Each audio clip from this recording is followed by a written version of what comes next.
Olá pessoal, tudo bem? Estamos começando mais um vídeo do Vlog Mediários. No vídeo de hoje nós vamos falar sobre um assunto que interessa muito a vocês, que é como estudamos para passar na prova de residência da USP. Então, para quem não nos conhece, tanto eu quanto a Bianca somos médicos formados pela USP. Nós nos formamos em 2018 e logo depois de acabar a faculdade nós já prestamos a prova de residência. A Bianca passou para a prova para cirurgia geral nessa primeira tentativa. Eu não passei de primeira, então eu fiquei trabalhando e estudando durante um ano e passei agora, em 2020, para otorrinolaringologia. Então a Bianca agora é R2 de cirurgia e eu sou R1 de otorrino. Então a gente vai falar um pouquinho das peculiaridades de cada preparo. Como vocês perceberam, eu prestei a prova logo no sexto ano, então meu preparo, o que eu vou falar aqui, dicas, enfim, é de estudar junto com o internato. E o Fábio tem uma experiência bem maior de trabalhar e estudar, porque ele passou na segunda tentativa. Então, para vocês saberem mais ou menos as trajetórias de cada um. E assim, desde o quinto ano foi quando eu comecei a pensar em estudar para a prova, porque muita gente fala, quando que eu devo começar a estudar? No quarto ano, no terceiro ano, fazer cursinho, enfim. Eu comecei a estudar assim quando iniciou o internato, mais pro fim do quinto ano, o sexto ano foi quando eu peguei firme para assim, estudos de prova mesmo. Agora, uma coisa que sempre foi minha filosofia era o que vai cair na prova de residência, seja USP, seja outras provas, vai cair as matérias que a gente vai tendo básicas durante o internato, principalmente quarto ano também, que inicia a clínica, né? Então, vai cair isso, vai cair muito mais doença, diagnóstico, tratamento, do que vai cair, por exemplo, bases de fisiologia, de biologia celular, diferente de outros processos seletivos, como, por exemplo, Estados Unidos. Aqui, então, eu pensei, o melhor momento de eu estudar vai ser no momento que eu estiver tendo essas matérias, que vai ser, então, nesse ciclo clínico internato. E eu pensava, o que é uma coisa bem assim, dá um pouco de segurança, mas é verdade. Se você se dedica muito bem ao seu internato, você aprende de verdade aquelas matérias, você já está muitos passos à frente de preparo, de confiança, de condições mesmo de fazer uma prova de residência. Lógico, prova, é concurso, tem pegadinha, tem peculiaridades da prova. Mas o conhecimento fundamental é o conhecimento da sua faculdade, do seu internato. Então eu sempre pensei nisso, vou aprender muito bem tudo que eu estiver tendo no internato para ir bem na prova. Então, no quinto ano eu estudava basicamente o que eu estava tendo no internato. E estudava bem, então, por exemplo, passei em pediatria. Eu estudava os tópicos, as discussões que a gente tinha lá, estudava coisas que eu tinha, tipo, por exemplo, eu vi um paciente com doença de Kawasaki, né? Eu ia lá e estudava aquilo, isso para várias doenças. E tentava, ao máximo possível, fazer questões do tema. Então, pegava lá questões, você procura na internet, você pega a apostila, tem muitas fontes, não precisa desesperar por conta disso. A internet está aí e oferece muitas fontes pra gente. Então, procurava questões de pediatria para resolver. E aproveitava lá os preceptores, os assistentes para tirar dúvida. Isso eu fui fazendo com todas as matérias que eu tive no quinto ano. No sexto ano não foi diferente. Então, eu tive a mesma filosofia, mas eu sabia que eu tinha que revisar coisas que eu tinha visto no quinto. E também, por exemplo, estudar temas que eu tinha dúvida, temas que eu sabia que ia cair e eu não tinha noção nenhuma. Então, eu fiz uma organização de coisas que eu tinha que estudar além do que eu estivesse tendo no internato. Então eu tentei estudar bastante, por exemplo, doenças renais, insuficiência renal, que eu sempre tive muita dúvida, distúrbio hidroeletrolítico. Então eu tinha minha listinha de temas que eu precisava estudar além. Então a cada mês eu tentava conciliar. Então, por exemplo, comecei o ano fazendo ortopedia. Então eu estudei bastante ortopedia, mas eu aproveitei para revisar cirurgia, aproveitei para estudar um pouquinho de outras matérias, porque era um estágio mais tranquilo. E assim por diante, eu fui fazendo ao longo do ano todo. Eu nunca gostei muito de ficar vendo aula passivamente, porque me dava sono, porque eu não me concentrava, não sentia que eu retinha. Então, pra mim, eu gostava de ler quando eu tinha dúvida. Então, por exemplo, se era uma matéria que eu tinha muita dúvida, eu tinha que procurar algum material, algum artigo, algum capítulo de livro, alguma apostila que eu achasse. Então, eu gostava mesmo de ler a matéria que eu não sabia. Procurei já vários vídeos na internet também, YouTube tem muita coisa. Mas acho que eu foquei mais em ler aquilo que eu tinha dúvida e fazer questão. Bastante questão ao longo do ano, então quando eu tinha um tempinho livre entre uma coisa e outra do internato, a gente ficava fazendo lista. O Fábio também estava nessa, estudou junto comigo, meio que do mesmo jeito também.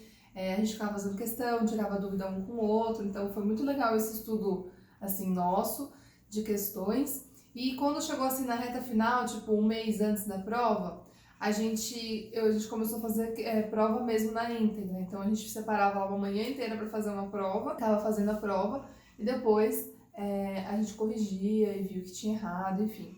E nisso de fazer a prova, a gente procurou conhecer e se aprofundar ao máximo na que a gente ia prestar. Então, no caso, eu prestei só a USP e também prestei o servidor. Então, foram 2 locais que eu prestei, porque era muito caro, enfim. E daí eram meus objetivos, então eu estudei bastante essas provas. Então, peguei provas desses locais, também pegava de outros, mas eu tinha que conhecer muito bem a minha prova fundamental. Então, foi onde eu me concentrei, foi o tipo de prova, entender direitinho o que caía. Então, no fim do 6º ano, prestei a prova, fiz, então, a prova teórica, aí dá aquela incerteza, enfim, consegui para a prova prática, que dá um nervoso, a gente vai gravar um vídeo específico só para falar mais dicas sobre isso. E depois consegui minha aprovação, então, nessa carreira de área cirúrgica básica, né, antigamente conhecida como cirurgia geral, mas teve tantas mudanças que, enfim. E foi isso, então eu consegui essa aprovação depois do 6º ano. Eu acho que o diferencial para mim foi realmente essa dedicação ao internato, e eu senti que eu não estava lá à toa vendo um caso de pediatria. Aquilo era fundamental para minha formação médica, óbvio, mas eu tentei entender que aquilo também era uma preparação para uma prova, porque poderia cair uma questão, por exemplo, de uma pneumonia necrotizante, que foi um caso que eu vi durante a enfermaria da pediatria. Então a gente tem que entender isso. Não é um cursinho, não é assim, não existe uma fórmula mágica, mas é toda a sua experiência, toda a sua bagagem e o quanto você se esforça. Então você vai ter que ter recursos, óbvio, você vai ter que escolher onde você vai fazer questão, onde que você vai ler as suas fontes, né, onde você vai tirar suas dúvidas. Mas o principal, eu acho que foi isso que eu consigo enxergar como principal da minha preparação, foi realmente me dedicar muito ao internato e também tirar minhas dúvidas. Então eu buscava reforçar várias vezes ao longo do ano matérias que eu tinha dúvida e que eu sabia que ia cair não só na USP, mas em outros locais. Em relação ao tema do vídeo, preparo especial para a USP, acho que foi conhecer bem a prova. E não é só porque eu estou na USP que vai ser mais fácil de passar. Hoje em dia é um concurso, são 100 questões, e daí assim, não é só aquilo que o professor mais gosta, cai um pouco de tudo. Então acho que o preparo mais da reta final foi também importante, porque eu peguei ritmo de prova e fiz várias USPs de vários anos para poder ter uma imersão. Então, mesmo que você não estude na USP, se você fizer isso, você vai conseguir ter uma imersão, entender a prova, ver o que mais cai. Então, acho que esses 2 pontos foram importantes, internato e a imersão da prova no fim, lá na reta final. Então, agora falando da minha experiência. O meu 6º ano, meu 5º e 6º ano foram muito parecidos com o da Bianca, a gente era da mesma turma e muitas vezes a gente estudava junto, inclusive, né, fazia questão, tirava dúvida um com o outro. Então, tudo que ela fez eu também tentei fazer.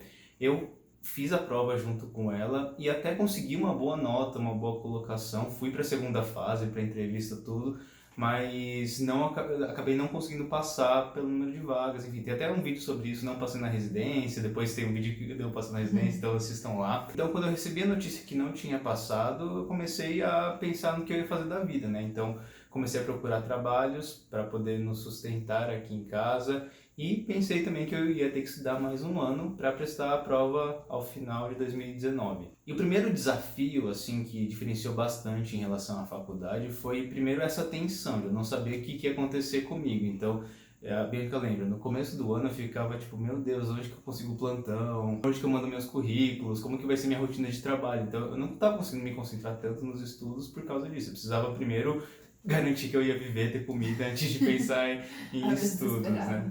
Então, daí eu primeiro comecei o meu ano dando plantões. Só que daí, como era uma rotina muito, assim, diferente de uma semana para outra, eu pensei, não, acho que isso talvez prejudique um pouco meus estudos, eu preciso de uma regularidade maior. Então, eu comecei a procurar empregos, assim, fixos, né, com carga horária fixa por semana e tudo mais. Então, nisso eu passei por medicina do trabalho, fiquei uns 3 meses na medicina do trabalho, depois fiquei até o final do ano trabalhando em uma UBS como médico de família, médico generalista, né? E apesar da carga horária semanais desses empregos terem sido maior que da época que eu estava fazendo plantão, eu achei que rendeu muito mais meus estudos, porque realmente eu comecei a estabelecer essa rotina. E não era tão imprevisível assim que ia acontecer durante a semana, então eu conseguia me organizar em termos de estudos. Então, assim, são bastante detalhes, e a gente pode discutir em vídeos separados cada um deles, mas como que era mais ou menos minha rotina? eu coloquei na cabeça que eu precisava estudar todos os dias, assim, se eu tivesse trabalho no final de semana. Então, achava que isso era, talvez essa tenha sido a minha grande vitória, eu acho que na minha rotina de estudos, foi conseguir manter uma regularidade. Ah, mas era excelente todos os dias? Não. Era 10 horas por dia? Não. Às vezes era meia hora, às vezes era uma hora, mas eu cumpria o meu papel, eu marcava presença nos estudos assim de uma maneira muito regular. Eu acho que isso foi uma grande conquista para mim que me ajudou a progredir ao longo do ano. No meu caso, eu gostava de estudar mais de manhã antes de ir para o trabalho. Esse era um horário que eu funcionava mais. E daí, se por um acaso à noite, quando eu voltasse do trabalho, eu estivesse cansado demais, pelo menos eu tinha estudado a parte da manhã. Se eu ainda estivesse bem, desse para estudar, eu ia lá e adicionava isso como um extra. Então, eu acho que isso me ajudou também a manter essa regularidade. Como que foi minha abordagem em termos de estudos? Eu já tinha feito um internato bom, como a Bianca falou, eu tinha tido essa experiência de um ano de prova, então não é que eu comecei do zero, totalmente cru. Isso é um erro que muita gente acha, né? Que acha que vira o ano você esqueceu tudo que você estudou. Não, não é assim. Você continua a partir dali. Então você tem que utilizar isso a seu favor. Então tem muita matéria que você já sabe ou que você tem muito mais segurança. E tem outras matérias que você ainda sabe que tem uma lacuna. E se essas matérias que você ainda tem dificuldade são importantes para a prova, você tem que investir nelas, né? Aproveite que você vai conseguir economizar um pouco de tempo nas matérias que você já sabe para você poder se dedicar nessas matérias que você tem mais dificuldade. Por exemplo, no meu caso, eu sabia que a minha maior dificuldade era cirurgia geral, a prova de cirurgia. Então eu falei, não, esse ano eu vou aprender cirurgia porque cai pra caramba, é uma coisa que pode ser o diferencial para eu conseguir esses pontos a mais que faltaram para eu passar na residência, então vou me dedicar à cirurgia. Então eu fui lá de cabeça, me dediquei muito à cirurgia. Outras áreas, por exemplo, pediatria, foi uma matéria que eu tive muito bem no internato, eu estudei muito bem, fui bem nas provas. Então, eu consegui diminuir a carga de horário de estudos de pediatria por causa disso. Não que eu deixei de lado, não. Claro que sempre revisava as coisas para não esquecer, fazia as questões mais importantes e tudo mais, mas eu consegui deixar essas proporções um pouquinho diferentes. Tá? Então, acho que isso é uma coisa para se ter em mente. Outra dica que eu dou para quem está no segundo ou terceiro ano de tentativas aí, é que você consegue focar bastante sua atenção em questões de prova. Sabe, quando a gente está no quinto ano, sexto ano, tem muita coisa que nem na teoria a gente viu. Então é muito difícil a gente pegar uma prova, uma lista de exercícios e começar a fazer. Às vezes você nem sabe qual que é o diagnóstico que está cobrando, né? Então, por causa dessa sua base que ainda não está tão sólida, às vezes dá um pouco mais de insegurança, dá um pouco de medo de você partir para tantas questões assim. Claro que você já pode fazer e a gente até incentiva, porque isso é super importante. Mas assim, quando você está em mais anos de tentativa, isso acaba se tornando mais essencial ainda, porque você já viu tudo aquilo alguma vez, sabe? Então você já pode partir para questões. Então eu fiz muita questão nesse meu segundo ano de tentativa, muita mesmo, assim, todos os dias eu fazia uma bateria de questões, fazia parte de provas na íntegra, não que você tenha que acabar cada prova em um dia só. Então, assim, às vezes eu fazia, sei lá, 20 questões antes de ir para o trabalho, daí corrigia à noite, ou quando eu tinha um pouco mais de tempo, fazia uma prova inteira em um período, depois corrigia as que eu tivesse dúvida. Então, não necessariamente tem um número exato, mas assim, insira questões diariamente na sua rotina. Eu acho que é importantíssimo isso. Muita gente acaba ficando muito na teoria. Claro que se você não tem tanta segurança, pode ler a teoria, não tem problema nenhum. Mas também faça questões, sabe? Acho que isso é uma dica essencial. Basicamente foi essa minha rotina ao longo do ano. Chegou a época das provas, se não me engano, prestei 5 provas, passei em 3, passei em clínica médica no Sírio-Libanês, em otorrinolaringologia na USP e na Unifesp. Então, fiquei muito feliz com esse resultado. E realmente, para fazer uma conclusão, acho que se fosse para eleger talvez os pontos fortes, as vitórias desse meu ano de preparo, seria a regularidade que eu consegui manter, porque isso é muito importante. Às vezes a gente tem aqueles picos de estudos, então você estuda muito uma semana, mas daí fica só 2 semanas não estudando nada. Ou você estuda muito um mês, só que daí depois ao longo do ano vai decaindo. Então acho que é mais proveitoso você manter um ritmo que você sabe que consegue manter a longo prazo. Aquele negócio lá da maratona em vez de ser um tiro curto de corrida, né? A prova é uma maratona, você tem que conseguir manter seu ritmo até o final do ano. E também essa coisa de fazer questões porque você conhece muito como a prova cobra aquele assunto, você se sente mais seguro na hora que você está lá no momento de verdade de fazer a prova. E só para acabar, muita gente pergunta assim, o que você acha que você fez de diferente em relação ao ano que você não passou? Quais foram os seus erros? Eu não acho que teve erros grosseiros assim no meu preparo do sexto ano, tanto que eu estudei muito parecido com a Bianca, ela passou, eu consegui um bom resultado, então não dá para falar, nossa, que horrível o seu preparo, nada disso. Então eu não acho que foi isso, mas realmente a gente tem um amadurecimento, todo mundo passa por um processo, às vezes dá de você passar, às vezes não dá, sabe? Mesmo se eu tivesse passado no sexto ano junto com a Bianca, meu resultado teria sido inferior ao que eu consegui agora nesse último ano, porque eu tive um ano a mais de estudo, sabe? Então não é assim que foi um erro, nada disso, mas foi um processo contínuo e uma hora chegou o ponto que eu consegui um desempenho bom o suficiente para passar. Então, assim, eu não acho que tem um segredo ou, meu Deus do céu, qual que foi a revolução. Não, eu dei continuidade bem ao processo. Acho que foi mais essa a ideia. E assim, eu sei que quando tem qualquer tema sobre prova de residência, qualquer postagem que a gente faz, qualquer vídeo, o pessoal já sai perguntando assim, mas qual cursinho vocês fizeram? Você acha que esse cursinho vale a pena? Esse cursinho é melhor que o outro? Assim, pessoal, de forma geral, todos os cursos são úteis para te ajudar para passar na prova de residência. Eles têm como objetivo organizar assim o conteúdo e entregá-los para vocês de uma maneira um pouco mais palatável, de uma maneira assim, uma metodologia que eles acreditam que dê certo. Agora, falar que um cursinho é o superior ou que eu só vou passar se eu fizer esse cursinho, esse pensamento está errado. Você está colocando toda a responsabilidade em cima daquele cursinho, quando na verdade o principal fator determinante da aprovação é seu próprio esforço. Concorda? Porque assim, porque às vezes as pessoas têm a ideia de que se você se matricula no cursinho, automaticamente aquele... Suas chances aumentam. Nossa, agora estou matriculado no cursinho tal, agora vai. Não é assim.